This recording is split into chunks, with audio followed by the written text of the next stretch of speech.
de dos lamentables hechos que ocurrieron hace algunos años,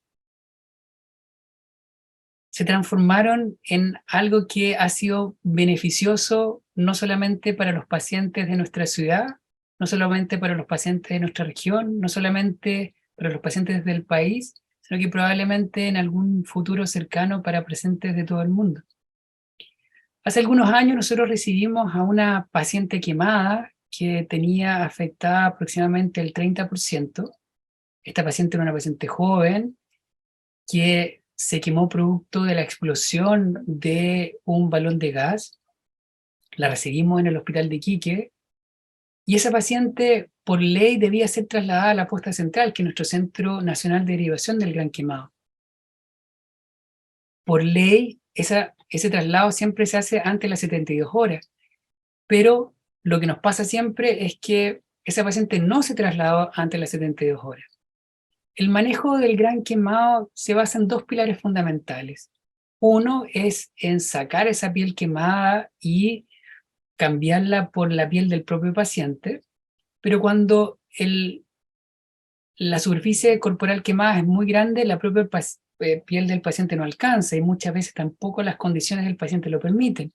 Y ahí es donde es necesario el uso de piel donante o el uso de otros sustitutos dérmicos o cutáneos.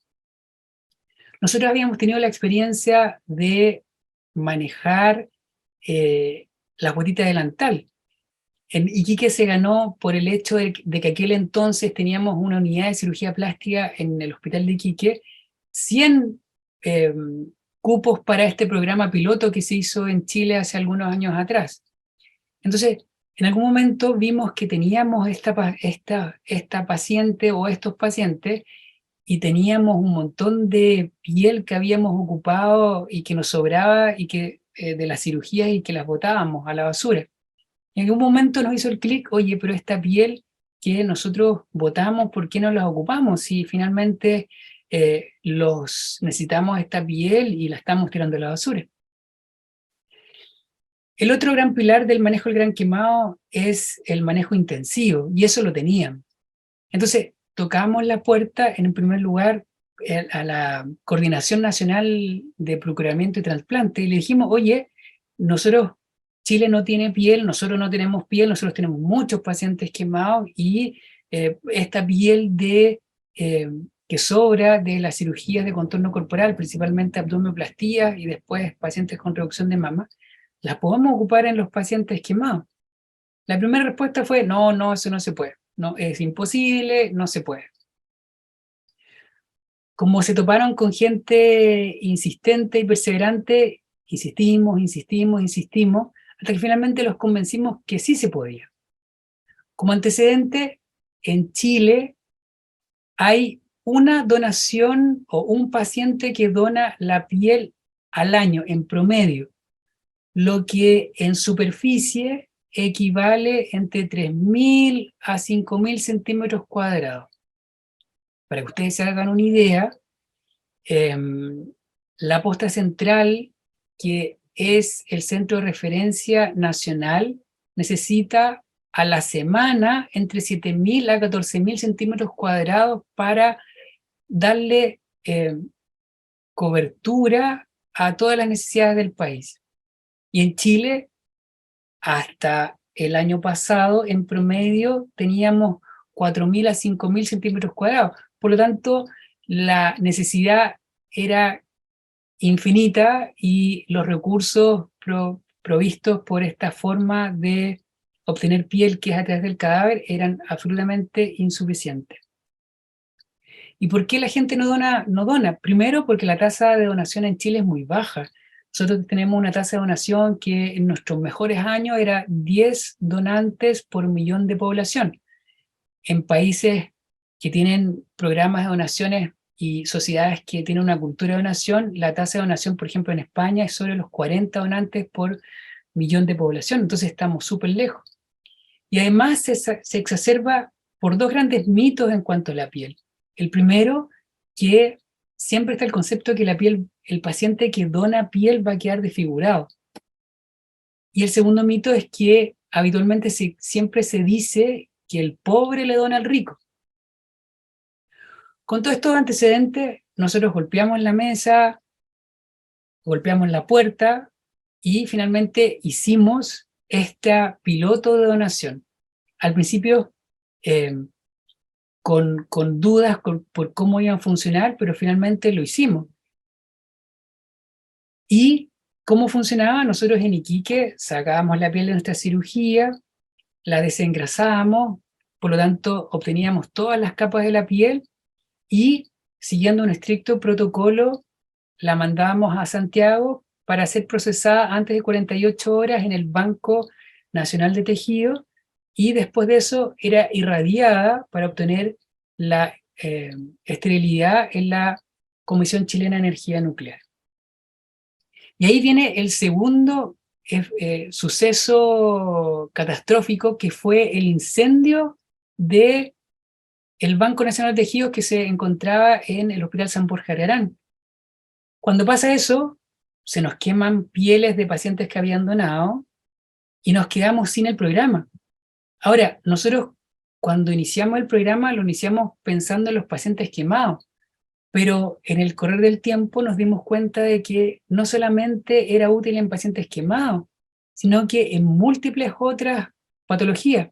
Principalmente la hemos ocupado en pacientes con pie diabético, porque nos permite cubrir estructuras nobles como el cartílago, como el hueso, como los tendones, y lo que hace nuestra piel, que es una piel total, que es muy distinta a la que se obtiene del cadáver, que es una piel parcial, es ser un andamiaje biológico que se rechaza la parte superior, que es la epidermis, pero la dermis queda en el paciente. Es decir, la dermis del donante queda en el receptor y es colonizada por las células del receptor, y en algunos pacientes va a ser una cobertura definitiva y en algunos otros pacientes va a ser una cobertura intermedia que va a necesitar habitualmente de un injerto o del mismo paciente. Entonces, nos dimos cuenta que servía para pie diabéticos, servía para laparostomías abiertas, servía para deforramientos importantes, para heridas complejas. Iniciamos un programa de cobertura para melanoma y para cánceres de piel, para que en pacientes en los cuales necesitábamos ahorrar la extirpación del tumor, y después que teníamos la biopsia hacíamos la reconstrucción. Entonces le dimos muchos usos. Como en Chile no había piel, esto se empezó a saber en otros lugares y empezamos a recibir la solicitud de piel de otros lugares. Empezamos, la primera piel que viajó por nuestro país fue a la Posta Central para el manejo de un gran quemado, que pudimos cubrir todo el dorso del paciente por anterior, y el paciente, gracias a Dios, después sobrevivió. Lo usaron en el hospital de Valparaíso, también en un gran quemado. Y el desafío vino después. Se había quemado el Hospital San Borja, por lo tanto no teníamos forma de procesar esta piel, así que nos dimos la tarea de golpear las puertas para lograr la construcción de un banco en nuestra región, y eso se pudo hacer.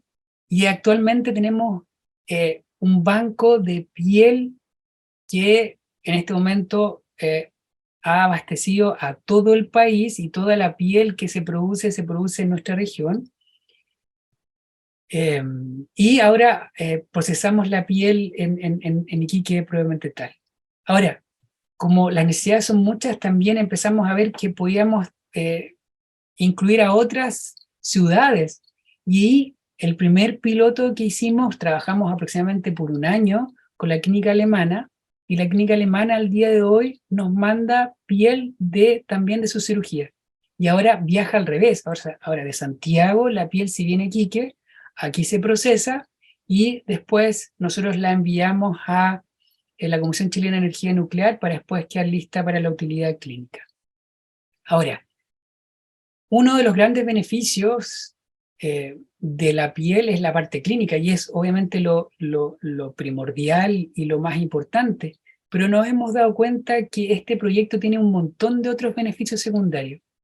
El primero es darnos cuenta que en Chile también se pueden hacer cosas en provincia. Cuando nosotros golpeamos la puerta a la comisión, a la coordinación de procuramiento de trasplante, al principio hubo una incredulidad. ¿Y por qué la incredulidad? Porque dijeron, oye, si esto era tan bueno, tan fácil y tan lógico de hacer, bueno, ¿por qué eso no se hizo en los centros más grandes? O sea, ¿por qué tiene que salir de Iquique? O sea, al principio hubo una discriminación por distancia, llamámoslo de alguna forma. Pero cuando uno ve la historia del trasplante, se da cuenta de que los grandes hitos del trasplante tampoco ocurrieron en los centros principales. Por ejemplo, el primer trasplante cardíaco no se hizo ni en Estados Unidos, ni en Alemania, ni en Francia, el primer trasplante se hizo en Sudáfrica. Y en los meses siguientes, el primer trasplante en Chile cardíaco tampoco se hizo en Santiago, se hizo en Viña del Mar. Entonces, eso nos da cuenta que, como yo les decía, en regiones también se pueden hacer cosas innovadoras. Y eso permite que se haga realidad el concepto de descentralización. Pero yo creo que el aporte más importante de nuestro proyecto, distinto y obviamente entendiendo que lo primordial es la parte clínica, es crear por primera vez lo que nosotros hemos denominado la escalera de la donación. ¿A qué me refiero con esto? Actualmente nosotros estamos acostumbrados de que la donación se realiza en un momento de tristeza, en un momento de pena, en cuando un grupo de médicos y enfermeras va donde esta familia doliente que tiene a un familiar que está en muerte encefálica y que tiene otras condiciones para pedir que donen su pie, sus riñones, su corazón, etcétera, etcétera, etcétera. Y esto habitualmente genera un rechazo. Son muy pocas las personas que donan. Entonces ahora cambiamos esa solicitud de donación en un ambiente de pena a una solicitud de donación en un ambiente de alegría, en una paciente que está esperando por un cambio en su contorno corporal, en que tiene la alegría de que su cuerpo va a cambiar, muchas veces producto del embarazo, muchas veces producto de cambios en el peso. En ese ambiente de alegría y de esperanza de un contorno corporal mejor, viene esta solicitud. Y yo siempre he dicho que la mujer chilena se opera con culpa, o el hombre chileno se opera con culpa. Y esto para mucha gente viene a cerrar un círculo. Oye, doctor, qué lindo eso. Ahora me siento bien donando porque esto que a mí no me servía, a otra paciente o a otras personas les va a ayudar. Entonces, esas personas que donan se transforman en embajadoras del proceso de donación. ¿Por qué? Porque cuentan, oye, yo doné mi piel y me mostraron una fotografía que mi piel se usó un niñito quemado, se usó en un paciente con un pie diabético que si yo no hubiera donado mi piel, probablemente él estaría amputado y estaría en una silla de ruedas. Entonces, el paciente se queda con la sensación de la filantropía, de la solidaridad, y finalmente, sin embargo, él donó algo que le sobraba. Entonces, este primer escalón de donar algo que le sobra, lo sumamos y lo linkeamos con la donación de sangre y hemoderivados, que es algo que la gente dona, pero que lo puede recuperar. Entonces, tenemos primer escalón, donar algo que me sobra. Segundo escalón, donar algo que puedo recuperar. Y en tercer y cuarto escalón viene la donación de órganos de donantes vivos, que son muy escasas, pero que existen, que es donar el riñón a un familiar, obviamente uno de los riñones, o donar parte del hígado, pero que habitualmente se hace entre familias, y finalmente llegamos a la donación en cadáveres. Entonces, esto además permite multiplicar la donación, porque si uno ve la tasa, el número de trasplantes en Chile son aproximadamente 400, 500 al año, y esos son la donación, y siempre se hacen en centros con mucha tecnología, y entonces el trasplante se ve algo como muy sublime, como muy elevado, que se hace solamente en las catedrales de la medicina. En cambio, este proyecto va a permitir más adelante que mucha gente que se opere pueda optar a donar su piel. La cantidad de pacientes que se opera en cirugía plástica, por ejemplo, abdominoplastia, es enorme. Por ejemplo, este año la parte pública volvió o va a volver a replicar el programa de abdomen delantal y ya hay van a haber aproximadamente 1000 cupos. De pacientes de contorno corporal, yo no tengo el número claro, pero aproximadamente deben doblar esa cifra. Entonces imagínense que 3000 personas donen su piel, entonces van a haber muchas donantes que van a permitir ir haciendo promoción a este proceso, pero también van a haber muchos receptores, porque a diferencia del órgano, el órgano es un riñón, un donante, un receptor. En cambio, el trasplante de piel, muchas veces el tejido puede tener múltiples receptores.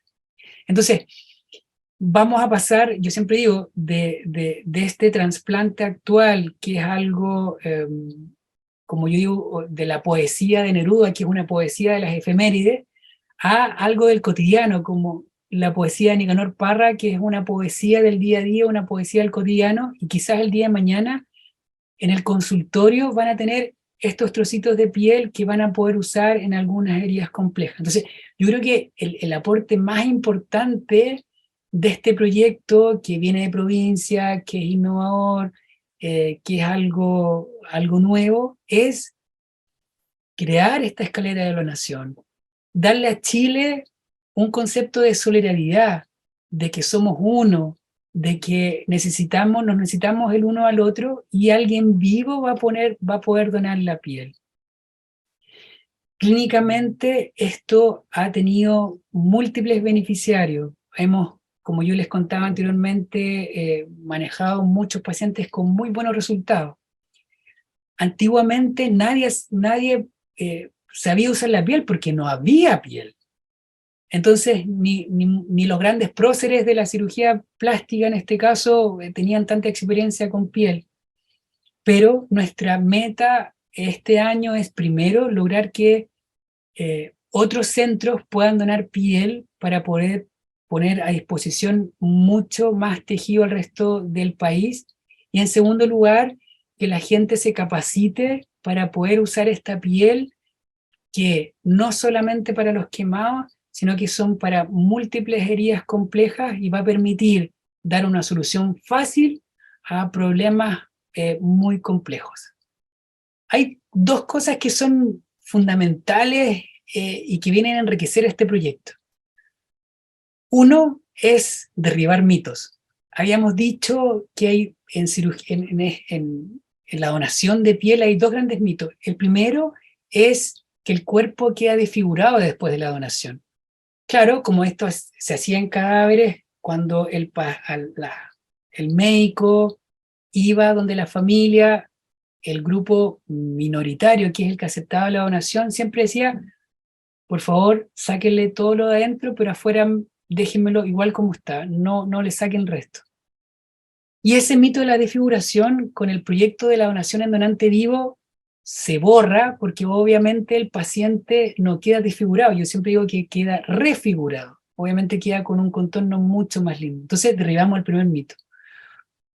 Y el segundo mito es que el pobre le dona al rico. Y con esta forma de donación de piel, que es en donante vivo, uno se da cuenta que la mayor cantidad de personas que tienen acceso a este tipo de cirugía están en la parte privada. Por mucho que hayan programas pilotos en la parte pública, el número más importante es la parte privada. Entonces, la gente que tiene un mayor ingreso y que, económico y que ahora es capaz de donar esta piel habitualmente a la gente del sistema público que estadísticamente tiene menos ingresos económicos. Por lo tanto, aquí este segundo mito de que el pobre le dona al rico se cambia, que ahora el rico, entre comillas, le dona al pobre. Y esto permite algo que para algunas personas es mal visto, que el sistema público es el bueno, que el sistema privado es el malo, que unos se enriquecen, que otros son la pureza de la medicina. No, aquí todos funcionamos como un conjunto en el cual el sistema privado, en este caso, ayuda al sistema público a poder poner a disposición una mayor cantidad de tejido. Entonces se produce esta alianza público-privada y permite que el trasplante no separe lo público ni lo privado, sino que seamos todo un conjunto y que seamos finalmente todos uno, como es lo que hace el proyecto de la donación de piel.